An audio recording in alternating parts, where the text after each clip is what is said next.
Hi, good morning everybody. I know I had mentioned in a previous video that I was going to do a medical update, and I woke up this morning feeling like crap, so I figured what better day to do a medical update than today. I know that in whatever subscribers I do have and in just a general weight loss community, this may not be a particular topic of interest, but I did say initially in my very first video that I was doing this because I didn't see a population of young people with my particular types of illnesses, and if they are out there, I didn't see any videos on them. And also, I don't know how a lot of you started on YouTube, but I know I watched a whole bunch of videos prior to actually posting anything or even commenting on anything. So whether it's today or next week or months from now, maybe somebody who is trying to do what I'm trying to do but are afraid to say anything or afraid to put their illnesses out there like that will see this and feel comfortable doing so. Okay, get into it. I went and had my blood drawn a couple weeks ago to test my thyroid levels and my B12 levels. As I said in my very first medical related video, I'm on several medications, 3 tablets for my fibromyalgia, 1 being a pharmaceutical, 2 being a supplement, 1 antidepressant, a thyroid replacement, and 2 B12 tablets per day. Metformin for polycystic ovarian syndrome and insulin resistance, and birth control. I think that was everything. I used to take 1 B12 tablet, it's about 1,000 milligrams per day. I still had no energy. So I decided to take 2 B12 tablets every day. Now, I didn't have a lot of energy, but it was an improvement. My blood results, however, said, or showed rather, that I am now too high in B12. The range, a healthy range, I believe is 100 and odd to 700. I was 735. So I might have overdone it on the B12, but it was on doctor's orders, and beyond it being doctor's orders, it made sense to me. If you weren't getting anything from the 1 tablet, up it to 2, see what happens. So the suggestion then is to scale back my tablets. Don't chop them off altogether, because I do still have a hard time regulating it, but I was doing too much to regulate and I was moving in a complete opposite direction. So now I'm taking 1 B12 tablet every other day. My thyroid levels, after 2 years of trying, I am actually in normal. I am in the regular range. It's not too high, it's not too low. Problem being, I am just squeaking by into normal, so I do still have to take those tablets 1 a day every morning, which is fine. I'm just happy that I'm actually in normal, because I haven't had that in all my months, well, my years of testing. I haven't been able to get into normal. Latest development, my antidepressant. I mentioned in my last video, in my What's Weighing Me Down, that it's causing or creating an issue because it's making it very difficult to take the weight off, especially the midsection region. I have opted then to scale back that dose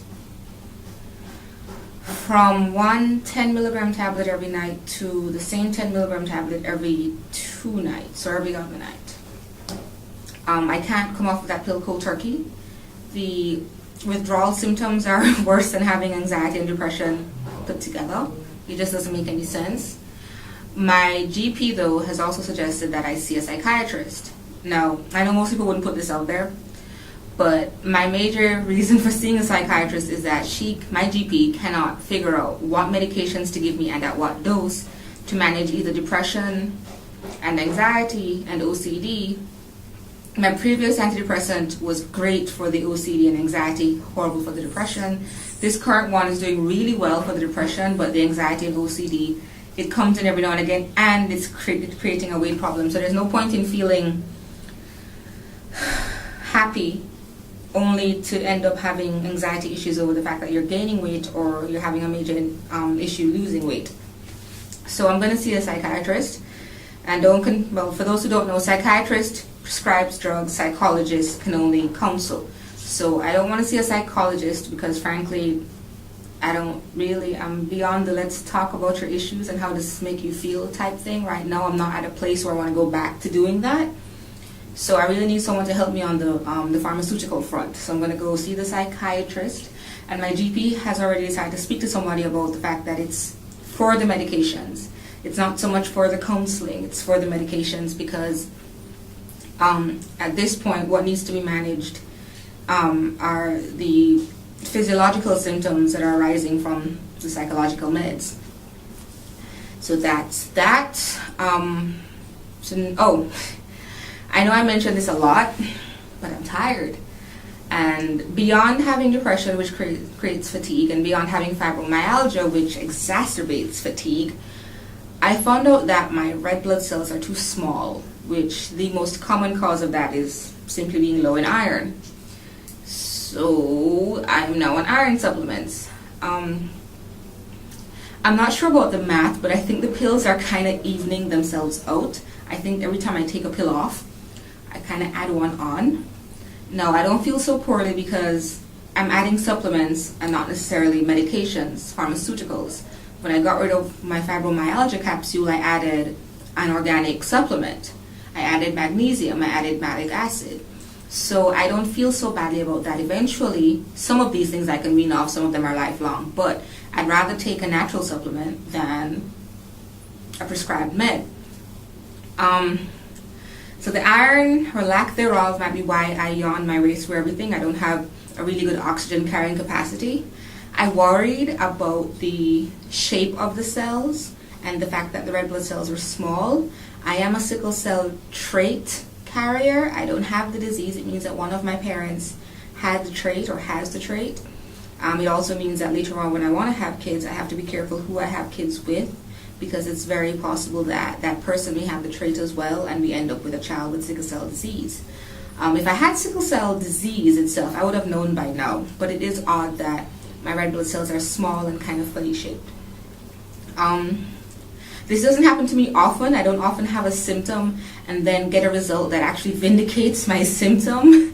I go to a lot of doctors and they're always like, well, it's the depression. No, I actually have a physiological reason why I yawn my way through the day and why I'll be awake for hours but can't get out of bed because I'm just that fatigued.